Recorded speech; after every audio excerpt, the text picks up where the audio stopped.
Hi, I'm Pattu from FreeWinCal. So, in the next part of how to manage money better, let's talk about insurance. And there are three key types of insurance that you need to buy or plan for. And as you'd expect, life insurance is one of them. We will talk about that later. Health insurance is another. We will talk about that later. And the third is emergency insurance, or better known as the need for an emergency fund. And that's what we're going to talk about. This is not something you can buy, this is not a product that you can buy, but you need to create it. Why do you need to create it? Because there will always be emergencies, and as you are building wealth in the initial years, you need an emergency fund as some kind of insurance to protect your wealth building process. Just like you are, planting a tree. When you plant a tree and it grows, you need to build some kind of little bit of fencing around it until its main stem becomes strong. After that, you can remove the fencing and it'll become independent. But that fence, think of the emergency fund as the fencing that, or the support that you will put around a new tree sapling. So that will ensure that your wealth does not get touched as much as possible. Of course, there's a huge emergency, then you will have to use your emergency fund first, then you will have to touch your investments and so on, but that's fine. That you can't help. That is the way a cookie crumbles. But at least for small insurances, you don't need to touch your investments, you don't need to redeem from your investments, you can let it grow untouched. So how do we go about building this emergency fund? I would recommend young earners, and remember, this series is meant for people in their 20s who have just started earning or about to start earning, etc. Older investors, older money managers can, of course, reset their plans according to what we are talking about, but the rules may be slightly different for them. So, for those in their 20s, I would say the moment you start earning, take 10% to 20% of your take home pay and put it in another bank account as an emergency fund. Please don't waste time thinking about, oh, where should I invest this emergency fund, how much return should I get from this emergency fund. Some people are even worried that their emergency fund is not growing. They should be happy that they are not touching the emergency fund.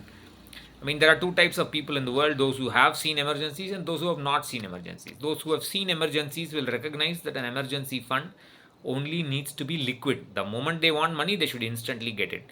Those who have not seen emergencies will worry about how much return they're going to get from the emergency fund, where they should invest is, etc., etc.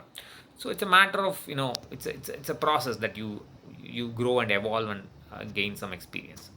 A simple another bank account is enough for your emergency fund. Or if you want to overthink it, go ahead and make it a flexi deposit, or put it in some fixed deposit, or put it in a liquid fund or arbitrage fund. Just do whatever, but just do it. That's more important. So just don't overthink it. So this 10% to 20%, at least for 6 months to 12 months, you should put away. And once it becomes about 6 months expense, then you are a little bit comfortable. Of course, that's not the end of your emergency fund creation process, but you're a little bit comfortable once you have 6 months expenses worth. Once the emergency fund is equal to 6 months expense, it's a little bit fine. But after that, you should recognize that once you have the emergency, you will use the emergency fund. Of course, for reasonable emergencies, you'll use it first. And then what will happen? After you've sorted out the emergency fund will become will have a lower amount. So you'll have to make up for it. So again, you'll have to start this process of building the emergency. So what I would suggest is, after 6 to 12 months of putting away this 10 to 20%, have this habit of taking 5% of your take home pay and keeping it aside for emergencies. So it will be some process of building it up over time.